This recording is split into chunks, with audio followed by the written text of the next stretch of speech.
হায় হায়, আমার কমলাটি পড়ে গেল।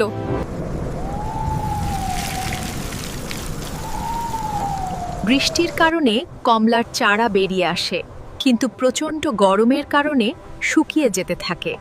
কিন্তু তখনই আরে, এখানে তো একটা কমলার চারা পড়ে আছে। আজ থেকে আমি প্রতিদিন পানি দিব কো। আমি প্রতিদিন এই চারাটিতে পানি দিব।